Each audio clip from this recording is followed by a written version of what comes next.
continuing on digging our wetlands pond. We got a good 2 inches of rain in the last week, so as you can see, we got quite a bit of water in our pond. So we're gonna get digging here, and we're gonna have to change our attack on this pond a little bit, because we're gonna have to pile the dirt and then haul it, because we can't back the haul truck in where I need it now because of all the rain made everything so wet. So I gotta move all the dirt to the higher side where we can actually get the truck in. So we're gonna get digging today and see how far we can get. We should be able to knock this out today, I think. We'll see what happens. It is pretty hot out. I don't know if we're gonna work a full day today. So, but I know the AC's not working in the dozer, so it's kind of hard on Dad's strength, but he's a trooper. He deals with it. So we'll probably try to at least work till 4 o'clock today. See what happens. I'm trying to set this dirt as far as I can so I don't have to handle it too many times. It'd be nice to own a couple track trucks, but at $650,000 for a pair of them, that's a little too much money. So we just do what we can. I mean, I can double handle some dirt for that kind of money. So the more we handle it, the more it dries out too, so that helps a little bit. So I'm gonna keep digging and see how far I can get today, see what we can get done. The rest of the pond, move you around a little here, the rest of the pond looks beautiful. You can see the little islands and stuff out there, and that's exactly what we want. Those little islands can be habitat for different reptiles and birds and stuff like that. You know, birds can nest on them, and that way they don't have to worry about coyotes or foxes or anything getting them. So it works out pretty good. And the ducks like to go out there and just stand on them and look around, or the turtles crawl up on them and sun themselves. So that's exactly what we want. So I guess I done a good job making it undulate. So anyways, I'm gonna keep digging. We're gonna get this wetlands pond done, knocked out, and move on to other bigger and better things. So stay tuned. So we got a lot of our dirt moved out of the pond now, dug out of the pond I should say. Still throwing this dirt back behind me, making piles that we're gonna let set for a little bit and then haul away. What I'm gonna do is, the shape of the piles right now, where the edges of them are, as soon as we clean the piles up, that'll be the taper of the bank of the pond. So I'm gonna dig this spot out between these piles here, and then when we clean up the piles, there'll be that edge left of the shape of the bases of the piles, and that's what I'm going to use to give me my ununiform bank of the pond, to give it some character and some shape and some ins and outs for different wildlife to flourish in. So we're just going to dig this back now, and then we're going to probably go to lunch, and then we'll come back and we'll start hauling with the haul truck. Once we get those piles cleaned up, then Dad's strength will come back along, and he will cut the taper to the specs of the project, and we'll be done with this pond. And we will go shape the old railroad bed so that it can be planted to a food plot, and then this part of the project's over. So I've got good undulation in the bottom of this pond. I'm liking it so far, how the water's not covering the ridges of dirt. Looks really good out there. That's exactly what we want. So, plus it's nice, it's a little bit wet since we got those 2 inches of rain.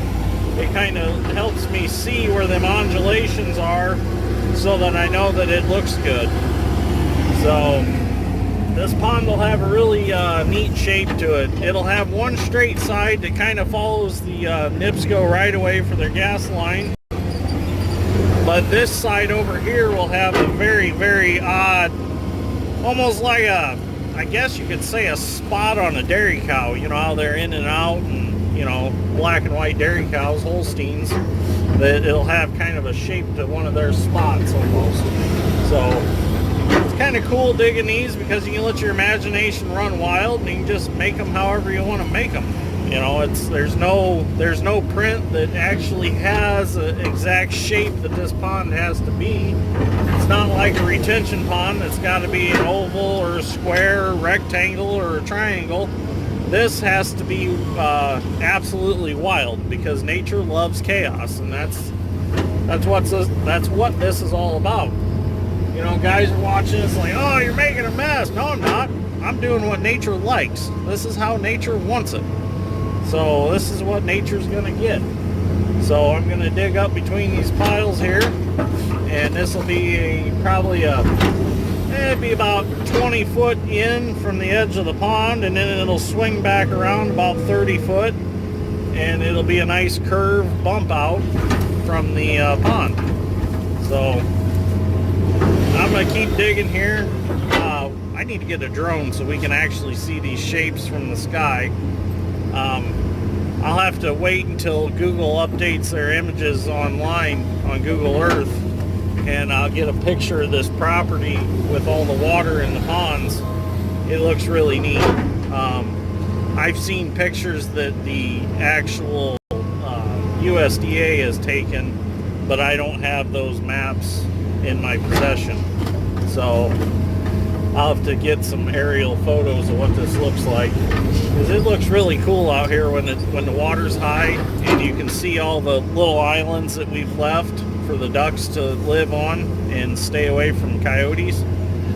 So this has been a project. It's been an ongoing project for several years now.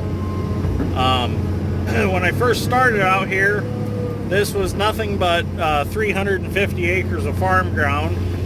And over time, our customer has turned it into an absolute wildlife sanctuary. There's pheasants out here, there's ducks out here, there's deer, there's quails, there's all kinds of wildlife out here, and all kinds of food for them to eat. I mean, there's even tons of milkweeds out here that he's planted for the monarch butterfly population. So definitely a very cool place to work. See a lot of cool animals out here. The pheasants are beautiful. I mean, it's just fun to come out here and just stand and watch out in the distance and just see the animals that move around. I mean, you see all kinds of cool stuff. And just sitting here, I've seen baby deer walk by. I've seen pheasants fly through. Quails. I've seen a few turtles. I've seen some actual, what do you call them? The turtles that don't even live in water. Tortoises. The ones that are actually native to the area. Them are kind of neat. You see them once in a while. You see a lot of salamanders, a lot of little lizards, snakes. You see a lot of them snakes. I don't really care for the snake part of the place, but you see those a lot. So, but anyways, that's enough of me talking. At least you got to watch me dig while I talked. But we're gonna get this finished up, and we'll get a video of what it looks like when we're all done. We'll get some video of hauling dirt, of course. But so anyways, if you're liking this so far, give me a like and subscribe. I greatly appreciate it. And we've hit 350 subscribers, which is freaking awesome. Thank you guys for all your support and watching my channel. I would thank you all individually, but most of the time I don't know who subscribes because it doesn't tell me. So that's why if you're friends of mine on Facebook and I haven't told you thanks for subscribing, it's because I simply don't know, because that's not how YouTube works. It only tells you like at random who subscribes to you. So thanks for subscribing, greatly appreciate it. And keep watching, because things are going to get more exciting even yet. We got some new toys coming, some big new toys coming. So stay tuned for that. And we're going to be going to the Kankakee River next week. So we're going to be building 1,200 feet of levee. So that's where the big toys, well, not really big toys, but different toys come in. So anyways, keep watching. So now we're gonna start hauling dirt. I'm up on top of the one big pile. Makes it easier for me to load. Got the haul truck sitting here. I forgot to dump the water out of it before I started loading it, so it's got water in it. That's all right. It'll come out. It's kind of squishy up here on the pile. It's kind of ironic to get up here and look at the pond, the shape that we dug it. Looks like a gun. It's gun shaped. So it's just kind of interesting how the shape just kind of come out. It's about like clouds, you know. They're just random shapes. Didn't even intend to it to look like a gun. So customer will probably like that, being he likes guns. But I think we're going to add a little more shape to it because it's quite not nature-like, I guess. Wish I had a little bit bigger bucket on today. Since the 270's down, I should go steal the 10-footer off of it. Put it on here. This is just nasty dirt. It's heavy, wet. It's like a sandy clay kind of dirt and sticks to your boots. It's just kind of nasty stuff.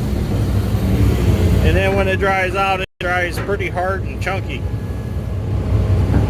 So we'll get her though. We're gonna get this hauled over to that old railroad bed and use it to shape it the way we want it.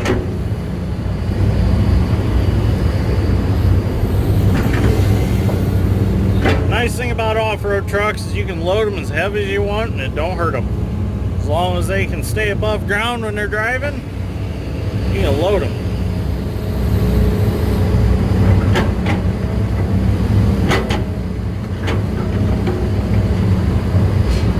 This truck will haul a lot. It's an MT-30, so it's a 30-ton truck.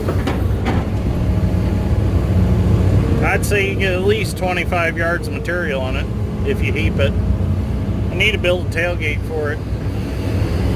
It had a little short one that came with it, but it's kind of a goofy deal and pieces of it are missing. The hinges are broke on it, so I think I'm gonna make a tailgate that has two chains that go down to the frame, and when you pick the bed up, it scissors the tailgate and it goes up.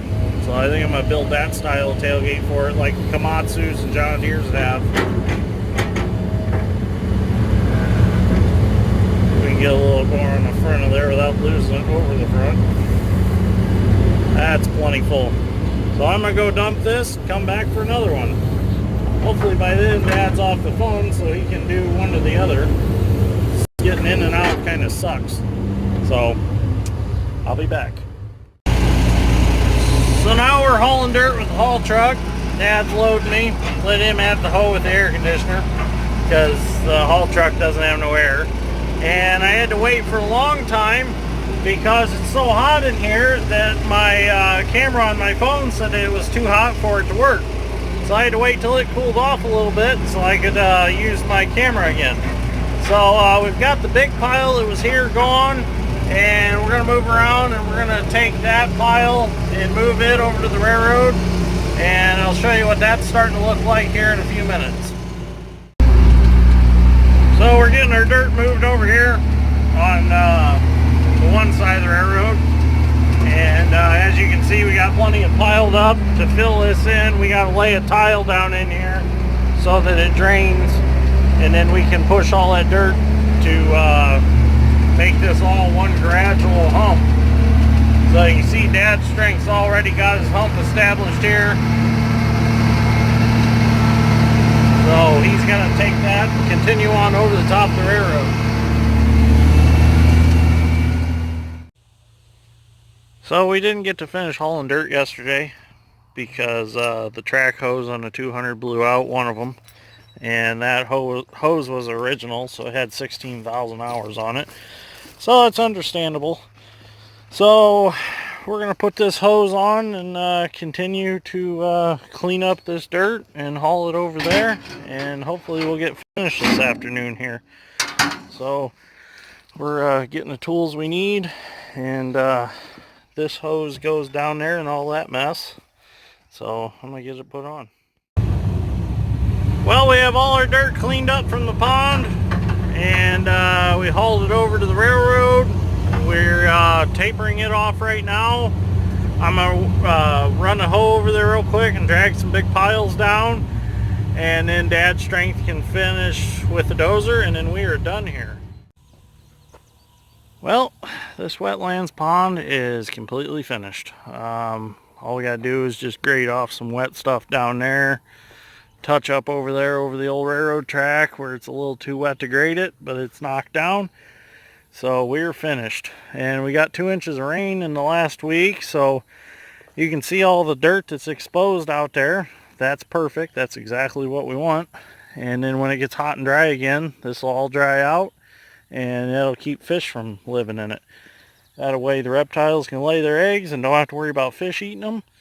So, well, that's going to be the end of this episode. We're done with this, and we're going to move on to the next project. So if you like this episode, give me a like and subscribe. I greatly appreciate it, and I'll see you in the next one.